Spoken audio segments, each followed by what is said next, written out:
Video बघणाऱ्या प्रत्येकाला महाप्रपंच आणि स्वाभिमानी हिंदू प्रपंच परिवारातर्फे तेजस तुंगाचा सप्रेम जय शिवराय, सप्रेम जय श्रीराम.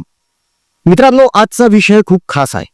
गेल्या काही दिवसांमध्ये एका गोष्टीवरून फार वादळ उठलेलं आहे आणि ते नाव म्हणजे टिपू सुलतान. आता मालेगावच्या ज्या महापौर उपमहापौर ज्या कोणी आहेत त्यांनी त्यांच्या खुर्चीच्या मागे भिंतीवर टिपू सुलतानचा फोटो लावला आणि त्यावरूनही बरीच चर्चा घडली. मात्र यात एक मूळ मुद्दा अनेक जण विसरून गेले, तोच आपण आज थोडा पुढे आणूया. नेमकं काय घडलं होतं मध्यंतरी? गिरीश महाजन भाषण करायला उभे होते आणि भाषण करत असताना त्यांनी महामानव डॉक्टर बाबासाहेब आंबेडकर यांचं नाव घेतलं नाही, उल्लेख केला नाही. त्याचा त्या पोलीस कर्मचारी ताई ज्या आहेत त्यांना प्रचंड राग आला आणि मग माफी मागा, लेखी द्या, अमक तमक, त्यांना मंत्रिपदावरून काढून टाका, असा त्यांनी खूप बोभाटा केला होता. आता याच त्या जाधवबाई आहेत ज्या जितेंद्र आव्हाडने जेव्हा डॉक्टर बाबासाहेब आंबेडकर यांचा फोटो अक्षरशः फाडला होता आणि तेही भर चौकात दिवसा ढवळ्या, ठीक आहे, त्यावर या काहीही बोललेला ना. आता या मालेगावच्या त्या महानगरपालिकेच्या केबिन मध्ये टिपू सुलतानचा फोटो आहे. तिथे महामानव डॉक्टर आंबेडकरांचाही फोटो नाहीये, गांधींचाही नाहीये, शाहू फुले यांचाही कोणाचाच फोटो तिथे दिसला नाही. यावर सुद्धा या जाधवताई ज्या होत्या ज्यांनी गिरीश महाजनांच्या विरोधात रान ठेवलेलं होतं, त्यांनी यावर एक चकार शब्द देखील काढलेला नाही. आता हे टिपू सुलतान प्रकरण नेमकं कुठून सुरू झालं, कसं सुरू झालं, तर काँग्रेसचे जे प्रदेशाध्यक्ष आहेत सध्या हर्षवर्धन सपकाळ यांनी हा मुद्दा उकरून काढला आणि मग त्यावरून चर्चा करायला सुरुवात झाली. बेसिकली हे काय बोललेले आहेत ते एकदा आपण बघूया. संतापजनक वाक्य आहे ते, म्हणजे ते ऐकल्यानंतर तर तळपायाची आग एखाद्याची मस्तकाला जाईल. त्याच्यामुळे खास करून आम्ही तो 17 सेकंद आमचा व्हिडिओचा क्लिप आहे तो दाखवणार आहोत तुम्हाला. मात्र त्या अगोदर आपल्या स्वाभिमानी हिंदू प्रपंच परिवाराने गेल्या काही महिन्यांमध्ये जे कार्य केलेलं आहे त्या कार्याच्या व्हिडिओची एक छोटीशी झलक तुमच्या समोर ठेवतोय. मित्रांनो, कृपा करून बघून घ्या.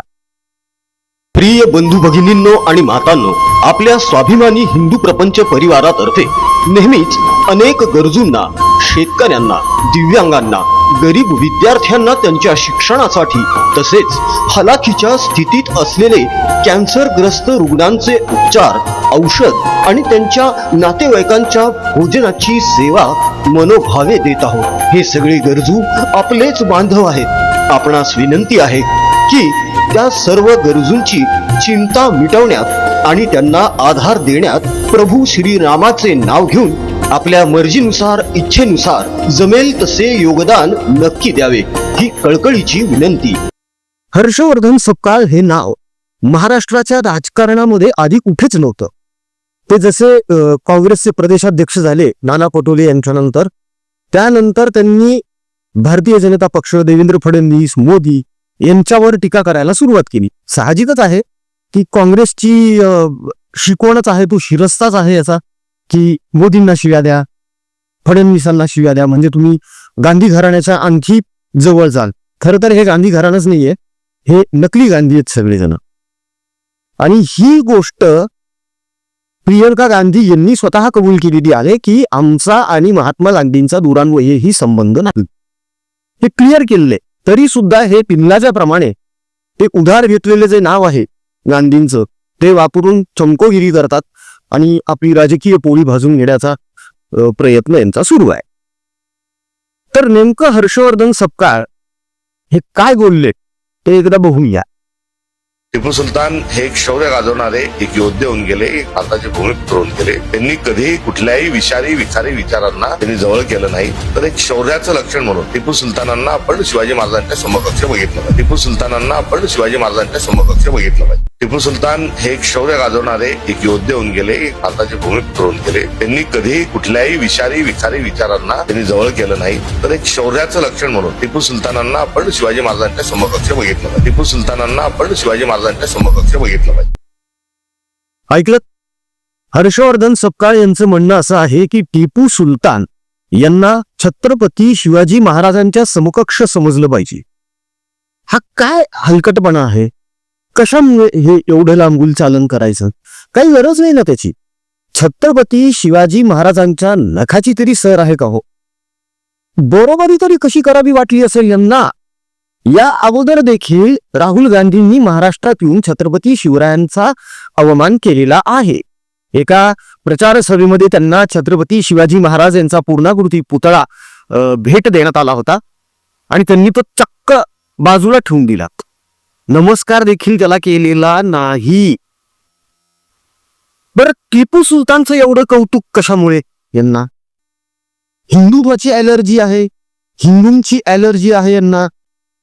हिंदुत्व, हिंदू हे शब्द निघाले की बऱ्याच काँग्रेसी नेत्यांचा मुळव्यात ठणकायला लागतो. तुम्ही तुमचं राजकारण करा ना. या राजकारणामध्ये ज्यांना या महाराष्ट्रातले अगणित लोक दैवत मानतात अशा छत्रपती शिवाजी महाराजांवर बोलण्याची काही गरज नव्हती. ते टिपू सुलतानचा संदर्भ दे. कोण टिपू? कसला टिपू? इंग्रजांशी लढताना तो लढाईमध्ये मारला गेला. याच इंग्रजांना आपल्या शिवप्रभूंनी सळोकी पळो करून सोडलेलं होतं. कुठेतरी तुलना होऊ शकते का? काहीतरी कम्पेअर होऊ शकतं का? सपकाळ यांना इतिहास माहीतच नसावा का फक्त चर्चेत राहायचं आहे म्हणून हे असले फालतू फालतू मुद्दे काढायचे, आचकट विचकट बोलायचं आणि अनेकांचं मन दुखवलं दुखेल असं बोलायचं. वरती केंद्रामध्ये राहुल गांधी तशीच बडबड करतात, इकडे सपकाळे तसंच बोलायला लागलेले आहेत आजकाल. या प्रकरणानंतर भाजपने सडकावून टीका केली सपकाळांवर. आंदोलनं झाली, निदर्शनं झाली, निषेध व्यक्त करण्यात आला.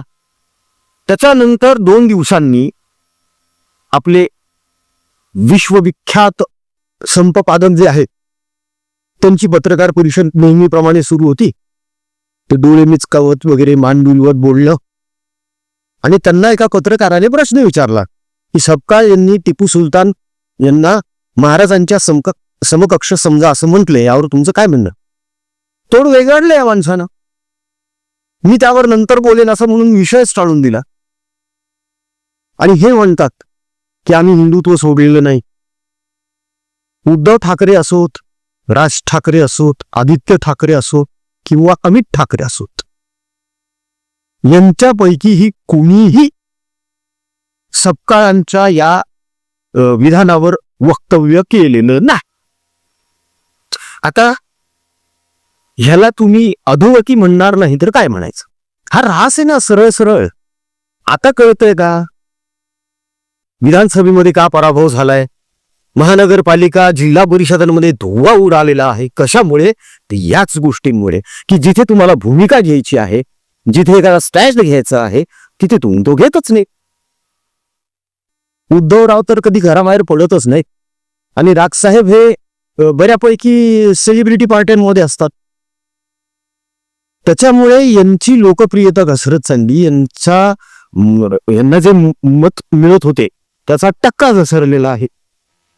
आणि याची हीच कारण एक सगळी की आपल्या दैवतावर आतापर्यंत तुम्ही बघा, यांनी छत्रपती शिवाजी महाराजांचं नाव घेऊनच राजकारण केलेलं आहे. मात्र जेव्हा लाखांच्या वर हिंदूंची कत्तल करणाऱ्या टिपू सुलतानला समकक्ष समजा असं सपकाळ म्हणतात, त्यावर हे ब शब्द काढायला तयार नाही. हेच खरं दुर्दैव. म्हणजे आपलेच लोक आपले कसे शत्रू आहेत, वैरी आहेत, हे सावरकरांनी सुद्धा सांगून ठेवलं होतं.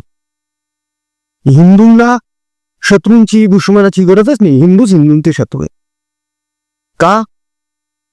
बघून घ्या, उदाहरणं डोळ्यासमोर आहेत आपल्या. या टिपू सुलतानच्या प्रकरणावर राष्ट्रवादी काँग्रेसतर्फे कोणी बोलायला तयार नाही. राष्ट्रवादी काँग्रेस म्हणजे शरद पवारांचा गट आहे. सुप्रिया सुळे गप्प आहेत, रोहित पवार गप्प आहे, ठाकरेंचा तर विचारूच नका. म्हणजे कल्याण डोंबिवलीमध्ये यांनी शिंदेना पाठिंबा देऊन टाकला, तिकडे चंद्रपूरमध्ये घोळ झालेला आहे. मग उद्धव ठाकरे यांनी तिकडचे जेवढे नगरसेवक आहेत त्यांना सगळ्यांना इकडे मुंबईत मातोश्रीवर बोलवलंय आणि आता त्यांची हजेरी घेणार असं ऐकिवात आहे. बघू काय होतंय ते.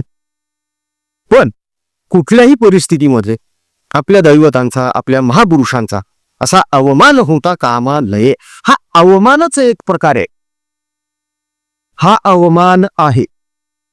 आणि ही क्लिअर भूमिका जे जे कोणी महाराजांवर प्रेम करतात, ज्यांची श्रद्धा आहे महाराजांवर, त्यांनी घेतलीच पाहिजे. या स्पष्ट मताचे आम्ही सगळेजण आहोत मित्रांनो. जिथे कुठे ही काँग्रेसची हिरवी झालेली जी पिलावळ आहे ही असे मुद्दे उकरून काढेल, तिथे तिथे यांचा निषेध व्यक्त करणं अत्यंत गरजेचं आहे. आता बघू कोण कोण काय काय बोलतोय ते. मध्यंतरी जिथे तर आव्हाड सुद्धा एकदा बोलले होते, शिवाजी महाराजांना देव करू नका. त्यांचे राजकारणातले पप्पा म्हणजेच काका ते बोलले होते, छत्रपतींना जाणता राजा म्हणण्याची गरज नाही. हे सगळं मुद्दाम केलं जात आहे, ठरवून केलं जातंय. हे सगळं काहीतरी करायचं, घुसपट काढायचं काहीतरी आणि लोकांच्या भावना भडकवायच्या आणि त्यावर आपली राजकीय पोळी वाजून घ्यायची. बरं, आता याच टिपू सुलतान प्रकरणावर अंधारेबाई सुद्धा गप्प येतात. त्यांनी सुद्धा अजून काहीही वाच्यता केलेली नाही.